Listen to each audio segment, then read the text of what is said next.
जन्माद्यस्य यतोऽन्वयादितरतः। वाल्मीकि रामायण की एक कथा आती है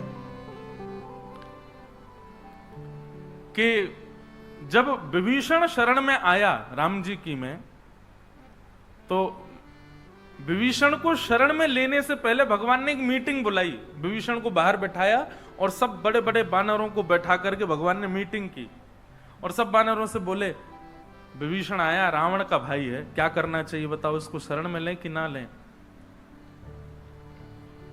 सब बानरों ने अपना अपना मत रखा। ठाकुर जी की लीला देखो, सब बानरों से पूछा क्या करना चाहिए, तो सब अपना अपना मत रखने लगे। जामवंत जी ने अपना मत रखा, अंगद ने अपना मत रखा, हनुमान जी तो मौन ही रहते थे, जैसी आपकी इच्छा, अपना कोई मत देते ही नहीं, सुझाव ही नहीं देते ठाकुर जी को। ठाकुर जी जो करेंगे वो सब ठीक है, अपना सुझाव नहीं दो। सब ने अपना अपना मत रखा। अंत में ठाकुर जी ने सुग्रीव की ओर देखा। सुग्रीव बानरों के राजा हैं। बोले देखिए, अब आप सबके मत से तो निर्णय नहीं निकल पाएगा, एक काम करते हैं, जो सुग्रीव कहेगा हम वही करेंगे। सुग्रीव जी बताओ। तो सुग्रीव को मान हो गया, ठाकुर जी मेरी इच्छा से करेंगे। सुग्रीव जी थोड़ा इतरा गए। इतरा के बोलते ना, जिसको ज्यादा ज्यादा प्रायोरिटी दे दो। तो सुग्रीव जी महाराज बोले, भगवान मेरा तो ऐसा मानना है कि रक्त तो एक ही है रावण और विभीषण का, कहीं ना कहीं स्वभाव भी एक जैसा ही होगा, बुद्धि भी एक जैसी होगी, मन भी एक जैसा होगा। आज आपकी शरण में आया, कल को यही राक्षसत्व दिखाने लगा, तो मेरे मत से तो आप विभीषण को अस्वीकार कर दीजिए।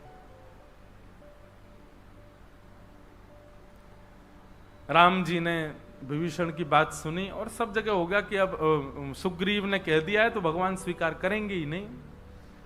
राम जी बोले ठीक है, सभा को निरस्त किया जाए, अब निर्णय लेते हैं हम। और भगवान निकल करके बाहर गए। सुग्रीव बोला मेरी बात रखी जाएगी। भगवान जैसे ही बाहर निकले, बाहर जाकर के सुग्रीव को उठाया, विभीषण को उठाया, हृदय से लगा लिया, उसका तिलक करके अपनी मंडली में रख लिया। सुग्रीव बोला ये क्या बात है, मैंने मना कर दिया, मैंने पूर्ण रूपेण असमर्थता व्यक्त की और इन्होंने सबके सामने कहा कि जो सुग्रीव कहेगा वो होगा, और जब मैंने मना कर दिया तो फिर जाकर के उसको गले क्यों लगाया? और जब गले लगाना ही था, इनके मन में था ही पहले से, तो मुझसे पूछा क्यों?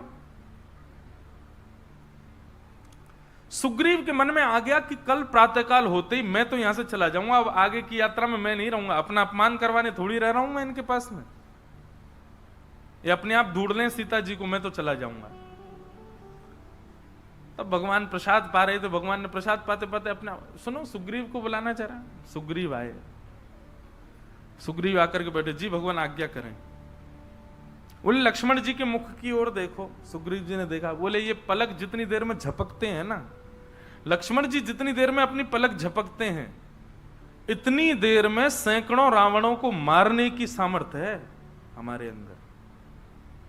हमको जरूरत नहीं तुम्हारी रावण को मारने के लिए। हम ना चाहे ना तो रावण जन्म ही नहीं ले सकता। पर ये पूरी लीला केवल और केवल अपने भक्तों की प्रसन्नता के लिए कर रहे हैं। इसलिए सुग्रीव ज्यादा अपने ऊपर मान मत करो कि तुम्हारी बात नहीं मानी या तुमसे क्यों पूछा गया। तुम्हारे मान को नष्ट करने के लिए तुमसे पूछा था हमने। तुमको मान हो गया था कि तुम्हारी बात मानते हैं। तो भगवान सर्व स्वतंत्र हैं, आप उनसे कुछ एक्सपेक्ट नहीं कर सकते। वेदों में, शास्त्रों में, पुराणों में नियम कितने भी बता रखे हो कि भगवान ऐसे करेंगे, भगवान की सेवा ऐसे, भगवान की पूजा ऐसे, भगवान का भोग ऐसे, पर इसमें भी यदि प्रेम आ जाता है चित्त में तो फिर वेदों की लिखी बातें भी ठाकुर जी भूल जाते हैं। प्रेमी भक्त कैसे भी दे उसको स्वीकार करते हैं ठाकुर जी।